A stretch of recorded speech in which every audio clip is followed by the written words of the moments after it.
오늘 주시는 하나님의 말씀 신약성경 요한복음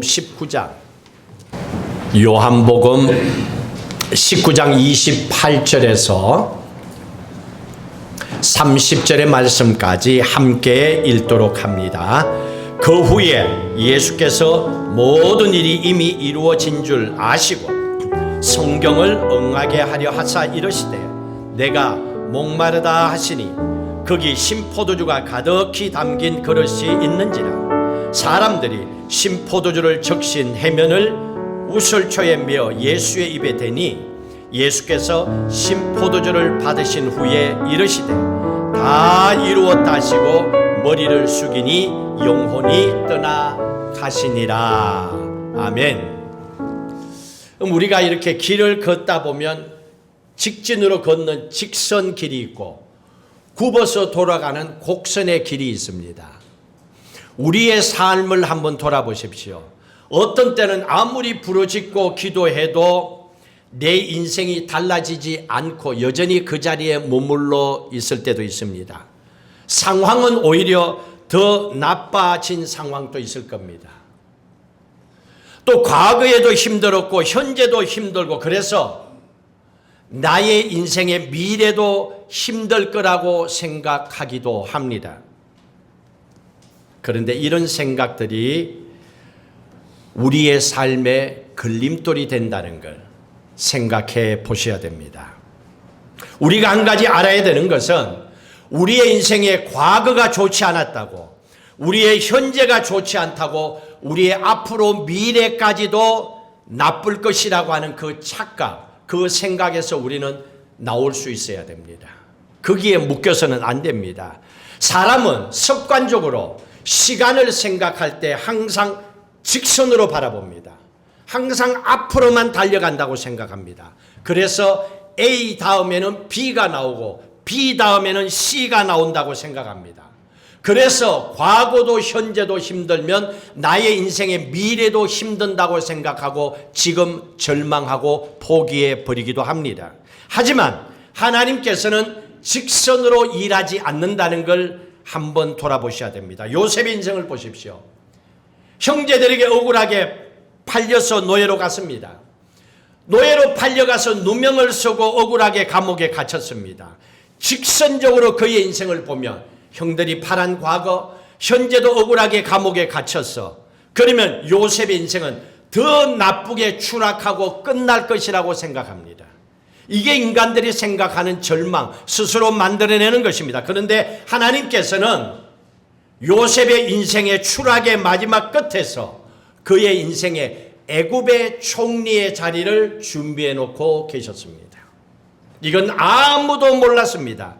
그렇다면 요셉의 인생의 감옥이라고 하는 것은 그의 인생의 끝이 아니라 요셉의 인생의 경유점입니다. 거기에 잠시 쉬었다가 목적을 향하여 달려가는 겁니다. 하나님께서는 하나님이 택한 하나님의 자녀들이 고통 가운데 머물러서 힘들어하는 것을 하나님은 결단코 원치 않습니다. 여러분들의 삶이 힘든 일이, 고통이 계속 반복되고 오래되면 우리 스스로는 생각합니다.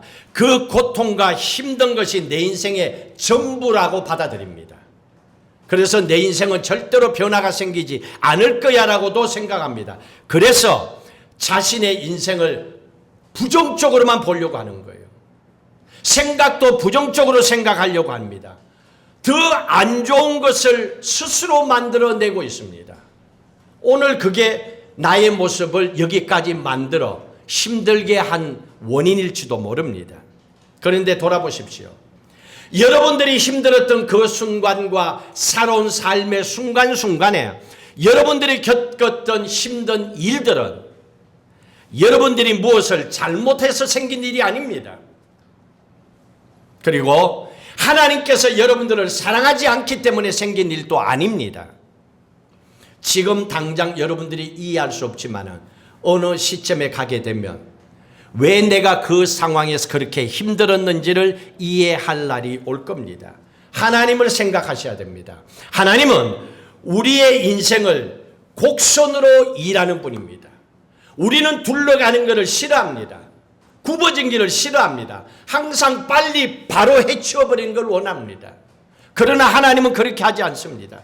그래서 우리는 직선길에 있어서 해결되지 않으면 머뭇거리고 원망하고 절망하고 포기하고 주저앉을 수도 있습니다.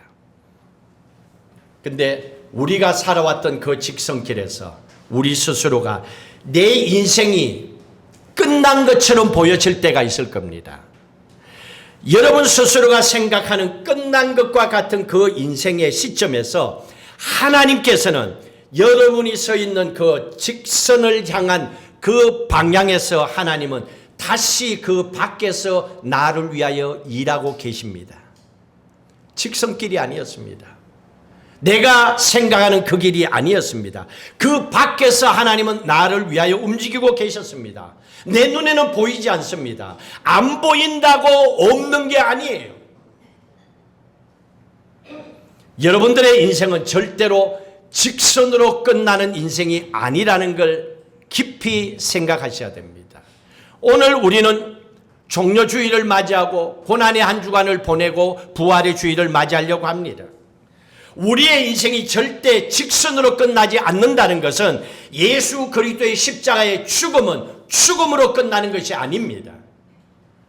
그 죽음 다음에 부활이라고 하는 모든 것이 이미 준비되었기 때문에 아버지 하나님도 독생자 예수 그리스도를 십자가의 고통 가운데 내어 놓을 수가 있었던 겁니다.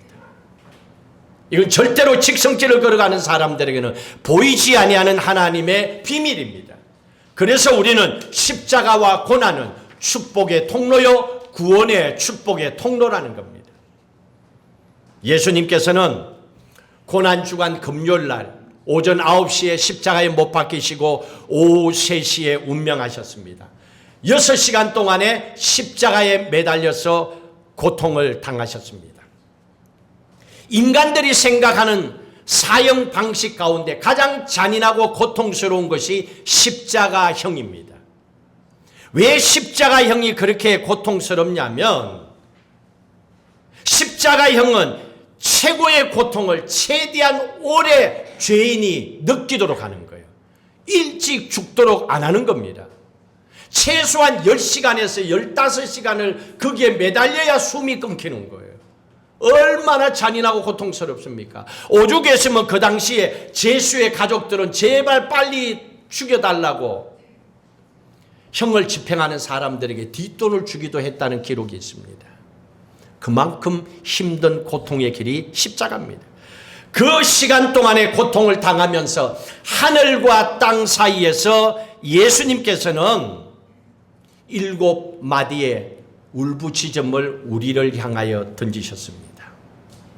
그 7마디의 말씀 가운데 첫 번째가 누가복음 23장 34절의 말씀에 나와 있습니다. 함께 읽도록 합니다.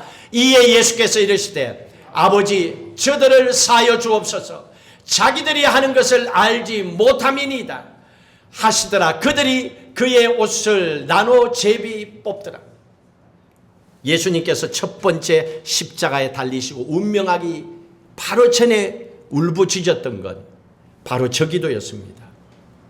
예수님의 7마디의 십자가에서 울부짖음은 하나님과 인간들의 화해를 요청하는 울부짖음이었습니다. 예수님이 그 화해를 요청하지 않았다면 우리는 죄값을 다 치료야만 했을 겁니다. 그 첫 번째가 아버지여 십자가 밑에서 내 옷을 제비 뽑기 위해서 가위바위보 하고 있는 저들의 무지함을 용서해 주십시오. 그리고 기도했습니다. 이거는 용서와 사죄를 구하는 기도였습니다. 우리를 향한 십자가의 그 고통을 끝까지 감당하시며 우리를 사랑하신 하나님의 사랑을 보여주고 있습니다. 여러분 예수님 십자가에 못 박혀 지금 고통 가운데 죽어가고 계십니다. 그런데 그 밑에서 저 병사들은 예수님의 옷을 서로가 가지기 위해서 제비뽑기 하고 있습니다. 그런 사람들을 보면서 십자가에서 저 사람들을 용서해 달라고 여러분 이런 기도가 가능합니까? 아무리 예수 믿지만은 여러분 그렇게 선한 사람들이에요? 내가 하기 싫으면 안 하잖아요. 여러분들은 내가 하고 싶어야 하잖아요. 뭐 내가 하고 싶은 거 어떤 누가 막아도 안 되잖아요. 무조건 내가 하잖아요. 그런 우리가 과연 십자가에 내가 죽어가면서도 내 옷을 가지고 서로 가지려고 하는 그 사람들을 향하여 저 사람들 저 무지함을 용서해달라고, 저 사람들이 예수님이 하나님의 아들이라는 걸 알았으면 저렇게 하겠냐고, 저 무지한 자들을 용서해달라고 연민의 마음을 가지고 사죄의 기도를 올리고 있잖아요. 이 연민의 기도는 그 제비 뽑는 사람들을 불쌍히 여기는 마음으로, 아파하는 마음으로, 그들을 돕고자 하는 마음으로, 따뜻한 마음으로 그들을 향하는 마음이 연민입니다. 그냥 불쌍이 아니에요. 그 기도를 드렸던 것이 예수님입니다.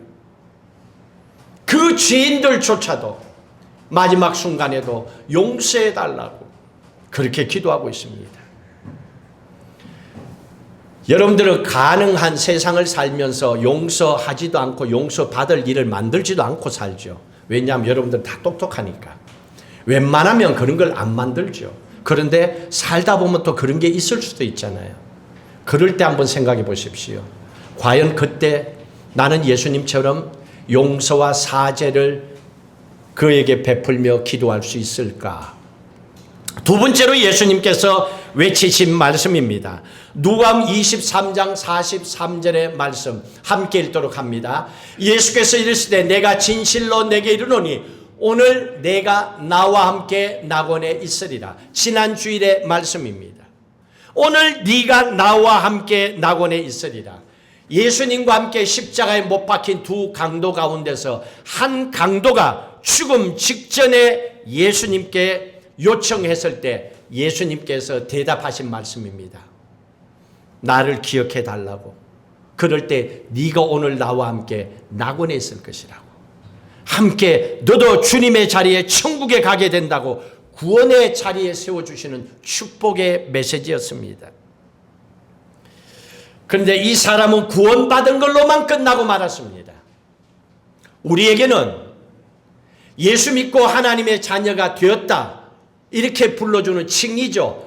예수 믿는 크리스찬, 하나님의 딸, 아들, 칭의. 그 다음 단계가 우리에게는 성화가 있습니다. 거룩한 삶을 살아가야 되는 거예요. 예수 그리스도를 닮은 삶을 살아가야 되는 거예요. 근데 이 사람은 그렇게 살아갈 시간이 없어. 그리고 죽어버렸으니까. 구원만 받고, 부끄러운 구원만 받고 죽어버렸으니까. 교회 다니는 사람들도 교회만 다니다가 나중에 죽어버리는 사람이 있을 거예요. 거룩한 성화의 삶을 살지 못하고 그냥 교회를 다니지만 자기만을 위해서 살다가 가는 사람도 있을 거예요.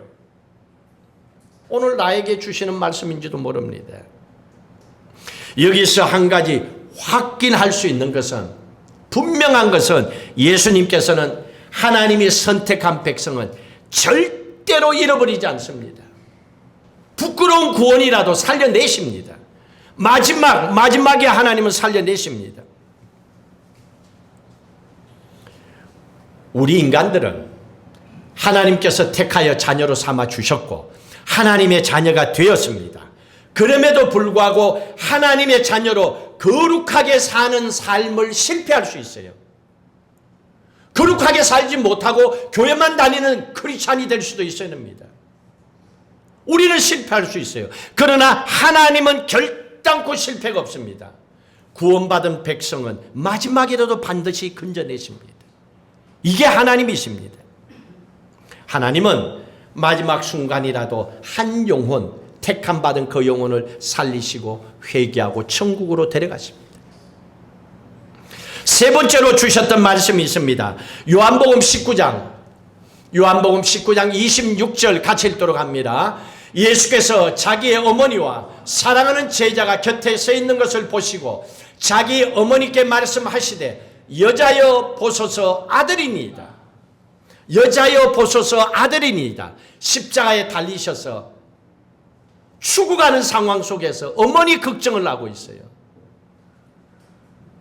그리고 그 어머니를 사랑하는 제자 요한에게 맡기고 있습니다. 이제는 내 어머니가 아니라 너의 어머니다. 네가 잘 섬기도록 하라. 그 이후로부터 요한은 마리아를 어머니로 모시고 가는 곳곳마다 모시고 함께 다니며 섬기고 살았다고 합니다. 여러분, 이것은요, 이 메시지는 예수님의 모친이었지만은 세례 요한의 어머니로 세례 요한은 평생 모시고 살았습니다. 이건 다른 게 아닙니다. 교회 안에서는, 예수 안에서는 이게 가능하다는 겁니다. 이렇게 살 수 있다는 얘기입니다. 십자가 밑에서 이루어지는 하나님의 가족 공동체가 뭔지를 우리에게 보여주고 있습니다. 십자가 밑에서는 당신의 어머니가 곧 나의 어머니로 살아갈 수도 있다는 겁니다. 당신의 형제가 곧 나의 형제로 살아갈 수도 있다는 겁니다. 그래서 아파하면 같이 아파하는 거예요.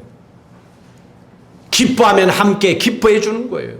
왜? 그게 하나님 품 안에서 하나님의 거룩한 가족 공동체이기 때문에 그렇습니다.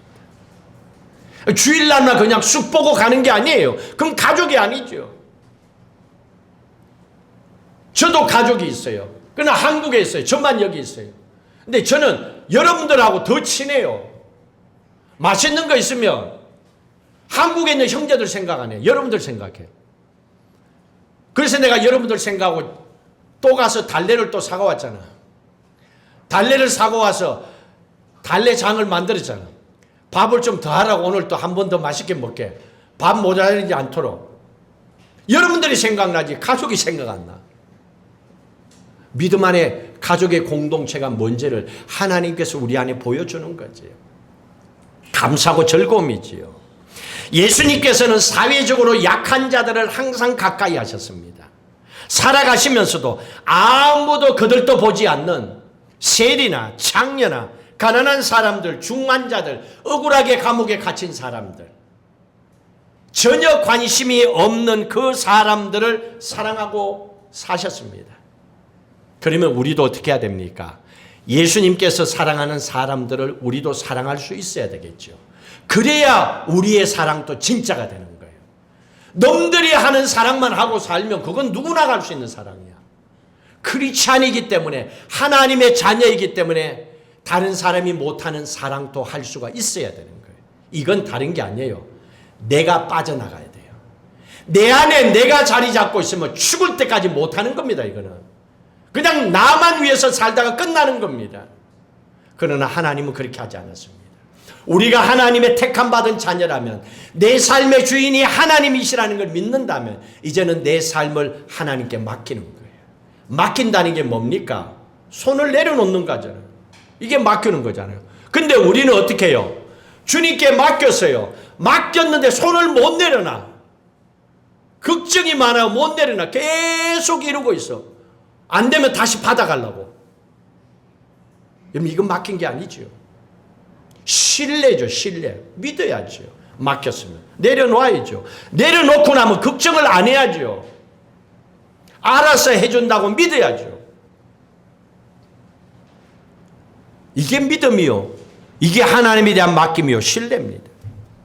네 번째로 이렇게 말씀을 하셨습니다. 마가복음 15장 34절. 같이 읽도록 합니다. 제9시에 예수께서 크게 소리 지르시되 엘리 엘리 라마 사박다니 하시니, 이를 번역하면 나의 하나님 나의 하나님 어찌하여 나를 버리셨나이까 하는 뜻이다. 엘리 엘리 라마 사박다니, 나의 하나님 나의 하나님 어찌하여 나를 버리셨나고 합니다. 여러분, 여기에서 이 말씀의 가장 중요한 것은 하나님 아버지께서 왜 나를 심판하십니까? 그 뜻입니다. 왜 나를 버리십니까? 왜 나를 심판합니까? 우리로 치면 내가 뭘 잘못했는데요? 억울하다는 얘기죠. 왜 나를 심판하십니까? 예수님께서는 제자들로부터도 버림을 받았지만은 하나님께로부터도 철저히 버림을 받았습니다. 언제? 십자가에 달리는 저 때. 저 상황에서는 하나님께로부터도 철저하게 버림을 받았습니다. 예수님께서 겟세마네 동산에서 피땀으로 기도하신 것 아실 겁니다. 그건 육체적인 고통이 너무너무 힘들어서 그럴 수도 있습니다. 그러나 여기에는 중요한 한 가지가 더 있습니다. 우리 인간들의 죄를 대신해서 예수님께서 죄인이 되셔서 하나님의 버리심을 받고 지옥의 고통을 겪어야 되는 그걸 알고 계셨기 때문에, 이 지옥의 고통이 얼마나 힘든 걸 아시기 때문에 내가 저 인간들을 대신해서 죄인이 되어서 저 인간들이 가야 될 지옥에 내가 대신 가서 그 고통을 당해야 되는 지옥의 형벌이 얼마나 힘든지를 아셨기 때문에 기도하면서 땀방울이 핏방울이 된 겁니다. 그 고통을 하신 거예요. 그냥 뭐 힘들다고 여러분 기도해봐야 여러분 땀이 피가 되는가? 그게 아니라는 겁니다. 이만한 지옥의 고통을 아셨기 때문에. 예수님께서는 십자가에 달리실 때는 하나님의 아들로 돌아가신 게 아니에요. 죄인으로 십자가에 돌아가셨습니다. 죄인이 죽으면 어디 갑니까? 물어봅시다. 죄인이 죽으면 천국 가요, 지옥 가요? 천국 가요, 지옥 가요? 다시 한번 기회를 주겠습니다. 죄인이 죽으면 천국 가요, 지옥 가요? 여러분 두 군데 안 가고 싶어요? 당연히 죄인이 죽으면 지옥 가죠. 그러면 예수님께서 죄인으로 십자가에 못 박히셨어요. 그럼 어디 가셔야 돼요? 지옥 가죠. 예수님 지옥 가죠. 여기를 잘 보십시오. 지금 많은 기독교인들이 요거를 이해를 안 하고 있습니다. 예수님께서 사흘 동안에 지옥에서 고통을 당하셨습니다. 그걸 교회에서는 모르고 있고 가르치지도 않고 안 믿는 거예요, 교인들이. 예수님이 무슨 지옥 갔냐고. 지옥 가셨죠. 죄인들을 대신하여 십자가에 죽으셨기 때문에 죄인이 죽으면 가는 지옥을 예수님이 대신 가셨죠. 근데 1894년도에 한국 기독교 사도행전 번역본에 보면 지옥에 내리사 하는 말이 기록되어 있습니다. 그 옛날에 여러분들 그 구글에 가서 찾아보세요. 옛날의 사도신경 번역을 보십시오. 거기에 보면 지옥에 내려가사 분명하게 존재하고 있습니다. 그런데 1908년도 장로교와 감리교가 공동으로 합동 찬송가를 만들어내었습니다. 이때 이걸 빼버렸습니다. 그 이후로부터 사도신경에 지옥에 내려가서 하는 말이 없습니다. 스위스 바젤 대학교의 오스카 쿨만이라고 하는 신학자는 이런 말을 했습니다. 그분의 말이 맞아요. 예수님이 지옥에 가지 않았다면 우리 인간들이 꼭 가야 한다. 맞습니다. 여러분들이 죄인으로 살았으면 죄인이니까 지옥 가야죠, 여러분들이. 여러분이 뭘 잘났다고. 그런데 우리가 지옥 가지 않는 건 뭡니까? 예수님이 대신 지옥에서 고통을 당해 주셨기 때문에. 십자가에 못 박혀서 죄값, 그건 세상에 사는 동안의 죄값, 구원의 죄값이에요. 그러나 죽고 나서 지옥에 가서 당한 고통은 우리가 가야 될 영혼의 고통까지도 다 예수님께서는 대신 짊어져 주셨다는 얘기입니다. 예수님께서는 우리를 대신해서 죄인으로 죽으셨고 우리를 대신해서 지옥의 고통을 사흘 동안에 예수님께서는 받으셨습니다. 그렇기 때문에 지금 우리는 지옥의 고통을 받을 일이 없죠. 우리는 하나님의 자녀가 되어서 영원한 생명의 생수를 얻어 마시고 살아갈 수 있도록 축복하신 거예요. 이게 감사하죠. 여러분들이 예수 믿고 구원받으면 천국 간다는 이유는 이거예요. 지옥 안 간다는 얘기예요. 지옥 안 간다는 이유는 예수님께서 3일 동안에 그렇게 당하셨기 때문에. 베드로가 그렇게 고백을 하고 있습니다. 베드로전서 3장 잘 보십시오. 같이 읽도록 합니다. 18절 그리스도께서 단번에 죄를 위하여 죽으사 의인으로서 불의한 자를 대신하셨으니 이는 우리를 하나님 앞으로 인도하려 하심이라. 육체로는 죽임을 당하시고 영으로는 살리심을 받으셨으니 그가 또한 영으로 가서 옥에 있는 영들에게 선포하시니라. 옥에 있는 감옥에 있는 영들에게 선포하시니라. 고통을 당하신 거예요. 사흘 동안에. 그래서 예수님께서 엘리 엘리 라마 사박다니, 나의 하나님 나의 하나님 어찌하여 나를 버리셨습니까 하는 이 고백 속에서의 두려움은 죽음이 아니었습니다. 죽음의 고통도 있겠지만은 지옥 형벌의 고통이었습니다. 그래서 이 두 가지 다를 예수님께서는 우리를 위하여 짊어져 주시고 죄인으로 치러야 될 죄값을 다 치러 주신 겁니다. 그래서 우리는 예수 믿음으로 구원받은 백성으로 이 땅에서도 살고 죽고 나서도 지옥 갈 일이 없어요. 대신 지옥의 고통을 다 당하셨으니까 영원한 하나님의 나라에 살 수 있도록 축복해 주신 거예요. 다섯 번째로 주신 말씀 요한복음 19장 28절 같이 읽습니다. 그 후에 예수께서 모든 일이 이미 이루어진 줄 아시고 성경을 응하게 하려 하사 이르시되 내가 목마르다 하시니, 내가 목마르다. 그럴 수밖에요. 예수님께서 아침 6시 오후 3시 운명하실 때까지 6시간 동안에 거기에 달려 있었으니 물과 피를 다 흘리셨잖아요. 그 고통이 어떤 건지를 우리에게 보여주는 거예요. 예수님께는 고통이었지만 우리에게는 구원의 축복의 길이었습니다. 감사하죠. 지옥이라고 하는 것은요, 성경은 우리에게 말하고 있습니다. 최악의 목마름이 영원히 지속되는 곳이 지옥이라고 그랬습니다. 우리는 지금 목마르면 물 마시면 되잖아요. 근데 거기는 물을 마실 수가 없습니다. 영원한 목마름이 계속되는 것입니다. 누가복음 16장 24절에 보시면 잘 기록하고 있습니다. 부자와 나사로의 얘기입니다. 같이 읽도록 합니다. 불러 이르되 아버지 아브라함이여 나를 긍휼히 여기사 나사로를 보내어 그 손가락 끝에 물을 찍어 내 혀를 서늘하게 하소서. 내가 이 불꽃 가운데서 괴로워하나이다. 그냥 물을 찍어서 서늘하게만 해달래요. 양껏 마시는 것도 아니에요. 한 방울만 찍어서 서늘하게 해달래요. 얼마나 지옥의 고통이 힘들었습니까?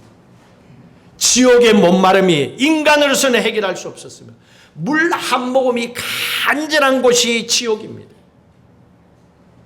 여러분, 우리는 세상에 살지만은 세상의 고통은 잠시잖아요. 배고픔도 어느 정도 시간이 지나서 열심히 살다 보면 또 환경도 좋아지고 경제적도 풀려질 수 있잖아요. 아픈 것도 시간이 지나면 또 낫잖아요. 시간이 걸릴 뿐이지 영원하진 않습니다. 그러나 지옥의 목마름과 고통은 영원하다는 겁니다. 그래서 도저히 하나님의 자녀들을 그곳에 보낼 수 없기 때문에 우리를 택하여 부족하지만 자녀로 삼으셔서 오늘 또 믿음 가운데 살도록 해주신 겁니다. 이게 십자가의 사랑입니다. 여섯 번째, 이렇게 말씀하셨습니다. 요한복음 19장 30절의 말씀 같이 읽도록 합니다. 예수께서 신포도주를 받으신 후에 이르시되 다 이루었다 하시고 먹이를 숙이시니 영혼이 떠나가시니라. 다 이루었다. 다 이루었다. 뭘 이뤘다는 얘기입니까? 인간들을 죄로부터 구원하는 그 프로젝트를 다 이루었다는 얘기입니다. 그걸 이루셨다는 얘기입니다. 예수님께서는 인간의 모든 죄를 대신 짊어지시고 죄인으로 하나님의 심판과 하나님의 저주를 받으시고 죽으시고 지옥의 고통까지 겪으셨습니다. 이건 우리 인간들을 향한 하나님의 사랑입니다. 그래서 십자가는 우리를 향한 하나님의 사랑이요 하나님의 공의로우심입니다. 이게 십자가입니다. 너무너무 감사하죠. 마지막으로 일곱 번째, 누가복음 23장 46절의 말씀 같이 읽도록 합니다. 예수께서 큰 소리로 불러 이르시되 아버지 내 영혼을 아버지 손에 부탁하나이다 하고 이 말씀을 하신 후 숨지시니라. 아버지 내 영혼을 아버지 손에 부탁하나이다. 내 영혼, 마지막 내 영혼을 아버지 손에 부탁한다고 합니다. 여기에서 우리에게 해주시는 말씀은 십자가 사건, 십자가의 고통과 죽음은 하나님의 계획이요 하나님의 승리였다는 걸 말씀해 주고 있습니다. 이거는 하나님께서 준비하신 거예요. 우리를 위하여. 그리고 결국은 승리하게 하신 거예요. 부활로 살려내신 거죠. 이게 하나님의 승리요 계획이었습니다. 우리가 사람이 죽으면 어떻게 표현합니까? 한국 사람들은 아무 것이 돌아가셨어 그러잖아요. 돌아가셨다라고 합니다. 맞습니다. 우리는 아버지의 품으로 아버지의 집으로 다 돌아갑니다. 믿지 않는 사람도 언젠가는 가야 할 곳으로 돌아가야 됩니다. 그런데 보십시오. 아버지가 있고 아버지 집이 있고 아버지 품이 있어요. 그런데 평소에 아버지의 뜻대로 아버지가 하신 말씀대로 살지 못한 사람은 마지막에 아버지에게 내 영혼을 맡길 수 있을까요? 그러면 얼마나 좋아. 아버지의 생각대로 아버지의 뜻대로 살지 못하면 부끄러워서라도 아버지 가까이 안 가려고 합니다. 점점점 멀어집니다. 그러다 보면 아버지 안 보고 살래 그럴 수도 있어요.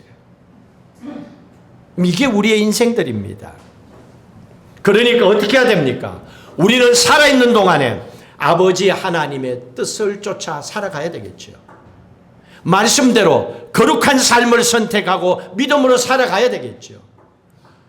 그리고 나서 마지막 내 삶의 마지막 순간이 온다면 그 죽음 앞에서 아버지와의 관계가 건강하고 아버지의 뜻대로 믿음으로 살았기 때문에 마음의 평안과 기쁨도 있고 그러면 내 인생의 마지막 순간에도 내 영혼을 아버지 손에 맡깁니다 하고 기도할 수 있는 거예요.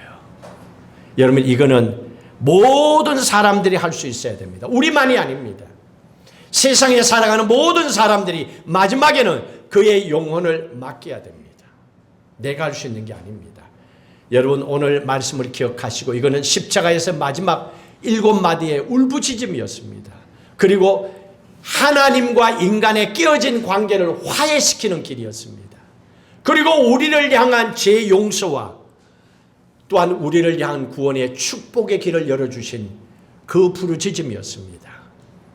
오늘 이 말씀을 기억하시고 그 하나님의 십자가의 사랑을 끝까지 마음으로 고백하고 여러분들 말씀대로 믿음으로 살아가셔서 마지막에는 여러분의 인생도 하나님 잘 살다 갑니다.